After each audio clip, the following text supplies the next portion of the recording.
प्रिय छात्रों, आज मैं एक नया टॉपिक शॉक थेरेपी अर्थात आघात चिकित्सा पर चर्चा करूंगा।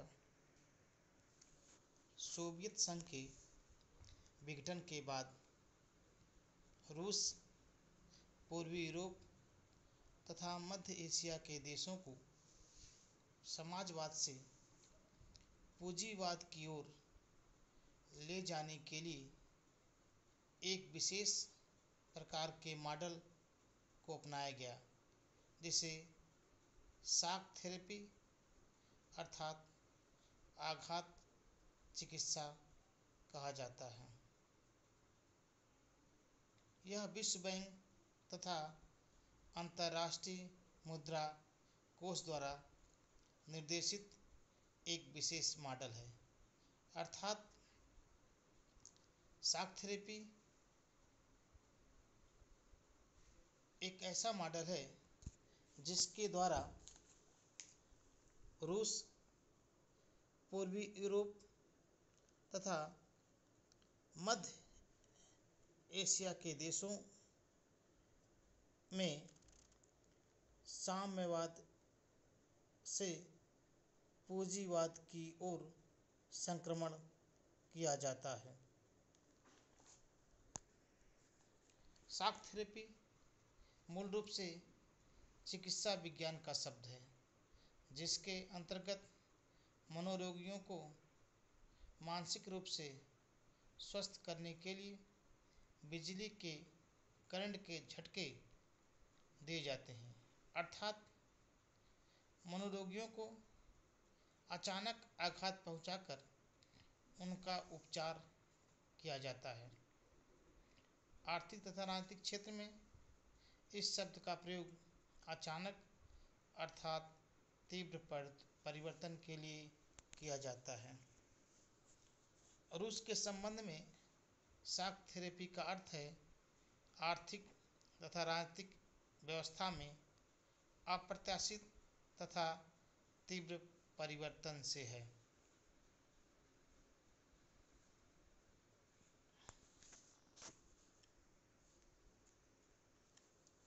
शॉक थेरेपी के उद्देश्य।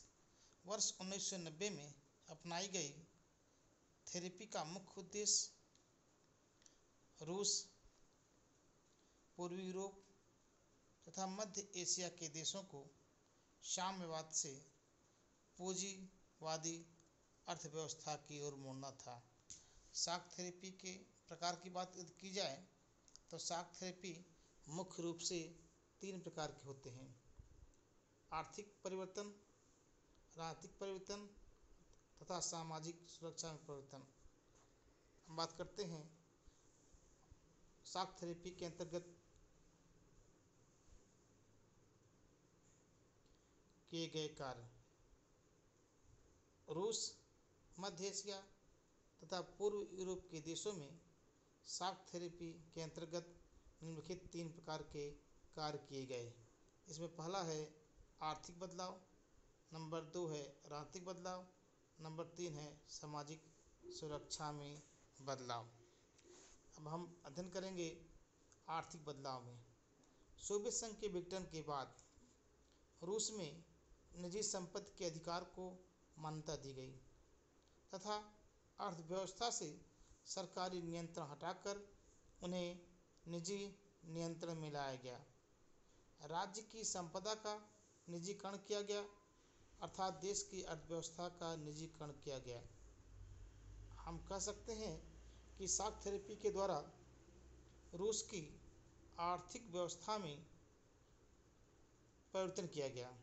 रूस में पूंजीवादी विचारधारा को लागू किया गया।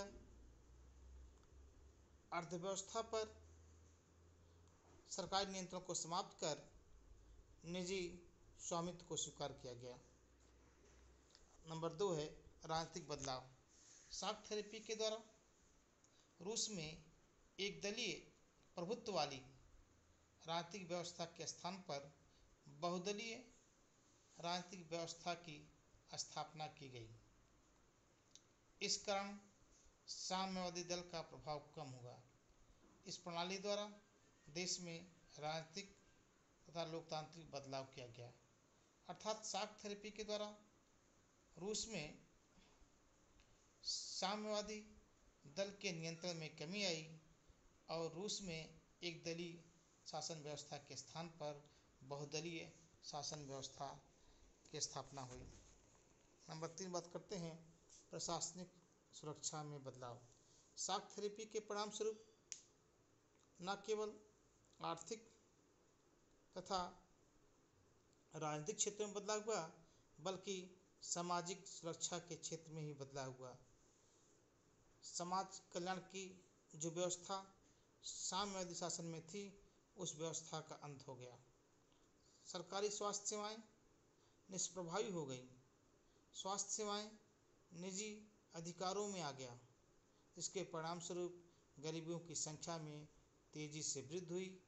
अमीर और गरीबों के बीच अंतर अत्यधिक बढ़ गया और सामाजिक सुरक्षा में अत्यंत कमी आई। बात करते इस प्रकार शॉक थेरेपी के द्वारा राज्य नियंत्रित साम्यवादी अर्थव्यवस्था के स्थान पर निजी अर्थव्यवस्था की शुरुआत, बहुदलीय लोकतंत्र का प्रारंभ तथा सामाजिक सुरक्षा की समाप्ति आदि 3 तत्व प्रमुख रूप से शामिल हैं। अब हम बात करते हैं कि शॉक थेरेपी के क्या परिणाम थे। शॉक थेरेपी साम्यवाद से पूंजीवाद की ओर संक्रमण का बेहतर तरीका साबित नहीं हुआ। इसके परिणाम तथा प्रभाव नकारात्मक हुए। 1990 में अपनाई गई शॉक थेरेपी से जनता को वह लाभ प्राप्त नहीं हुआ जिसका उससे वादा किया गया था। शॉक थेरेपी के परिणाम निम्नलिखित हैं। नंबर 1, रूस की उद्योग व्यवस्था चरमरा गई। उद्योग धंधों को निजी हाथों में बेच दिया गया। यह इतिहास में सबसे बड़ी गैराज सेल के नाम से जानी जाती है, क्योंकि रूस के उद्योगों को औने पौने दाम में बेच दिया गया। उद्योगों का प्रबंधन उचित तरीके से नहीं हो सका, जिसके परिणाम स्वरूप उद्योग धंधों के द्वारा उत्पादन कुशलता से नहीं हो सका। इस प्रकार रूस की आर्थिक स्थिति दिनों दिन खराब होती गई। नंबर 2 है रूस में मुद्रास्फीति की दर अत्यधिक बढ़ गई। रूस में मुद्रा की कीमत में कमी आने के कारण बेरोजगारी, आर्थिक उत्पादन में कमी इत्यादि के परिणाम स्वरूप रूस की मुद्रास्फीति की दर अत्यधिक हो गई। नंबर 3 है रूस के ऊपर विदेशी कर्ज अत्यधिक बढ़ गए। चूँकि रूस की अर्थव्यवस्था अच्छी नहीं थी, रूस में उपभोक्ता वस्तुओं का अभाव था। रूस के द्वारा अपने देश की आवश्यकताओं की पूर्ति करने के लिए विदेशों से वस्तुओं का आयात किया जाता था। इत्यादि कारणों के परिणाम स्वरूप रूस के ऊपर विदेशी कर्जों की अत्यधिक वृद्धि हो गई। नंबर 4 है रूसी मुद्रा रूबल की कीमत में गिरावट आ गई।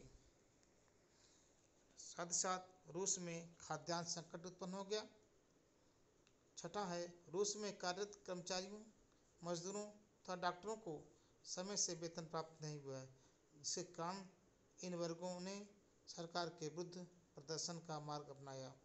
समाज कल्याण की पुरानी व्यवस्था का अंत होने के कारण ज़्यादातर मध्यम वर्ग हाशिए पर आ गए तथा सारी आर्थिक गतिविधियाँ पूंजीपतियों के हाथों में चली गई।